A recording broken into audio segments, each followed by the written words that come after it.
All right, hello everyone. Let's talk about feminist theory, feminist therapy next. And so, obviously, the name gives this one away a little bit, but perhaps inappropriately so. And so, obviously, it is a theory about women, mostly about women, however, not entirely. And so, we'll talk a little bit more about that as we go. All right. So, feminist. The term feminism has taken on significant baggage over the years. Saying feminist is in a lot of circles saying the F word. And so there has been a lot of resistance to simply this name. And so, it is. There's so much negativity around it that people will make some very broad assumptions about it. In the extreme, feminists are seen as man-haters who are, destroying the fabric of family life and society. But hopefully this presentation will help you identify that is inappropriately diagnosed by some. All right, so, a lot of times we talk now, in the other theories, we talk now about who are, the major contributors, who are the folks that are responsible for feminist theory. And there is no single founder of this. It's more of a movement, socio-political movement, as opposed to, a single person doing it. And so this is the first theory from an entirely female perspective, and it was developed as a response to, emerging needs of women, giving women more of a voice. And so, largely, I think we believe that, after women secured the rights to vote, at that point, all right, we're good there. That piece is taken care of, and we're on to something else. And so the belief is that women's issues is done and gone, and it is not. It absolutely is not. Gender is the primary focus of this theory, and it really concerns itself with the psychological oppression of women and the socialization of women that they have to take on gender roles in society. And so it really is interested quite a lot in those ideas. So why women? Well, historically and currently, there is massive lack of equality among the sexes.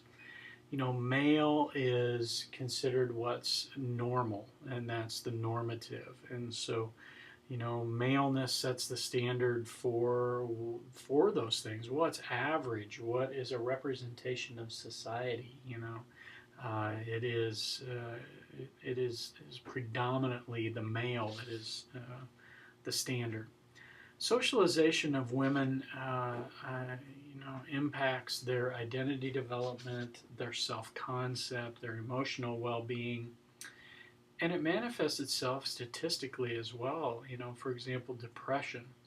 Women are diagnosed more often than men, so there must be something inherently defective about being female, and I don't believe so. I believe that it is, society that is impacting the situation. It is the roles that women are thrust upon. And so, for example, it's okay that women work. We're society, we're moving forward. It's all right that they work, but they must also maintain beauty. They must also maintain their home. They must also maintain their family. All of those kinds of things. So the expectations of society are that, there's a lot of stress, and so I can see where depression would result. Some other things: women attempt suicide 3 times as much as men. However, men are successful at committing suicide, and so this bears out from my law enforcement experience, where men tend to choose methods of suicide that reduce the risk of them being saved from that. So, for example, gunshot wounds and car accidents, things like that. Whereas women will tend to attempt suicide by alcohol and medication combination, car running in the garage, things like that. And so I think that's why men are more quote unquote successful at it. But the idea that men can do it right, women can't. Second point. So if an entity has an unknown gender and has no stereotypical kind of features, it will be referred to as the male until proven otherwise, and that is detrimental to society. To specifically women in society. So women are subject to censure for not behaving like men. Throwing like a girl. You throw like a girl, and why are you? Um, you know, why are you doing that? And be more masculine.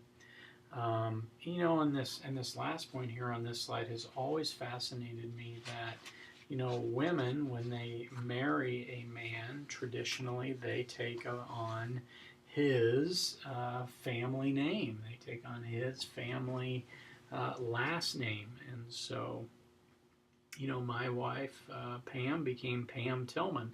I didn't become Douglas Vogt, but why not? Why does it have to be that way? And so, just another kind of thing to ponder.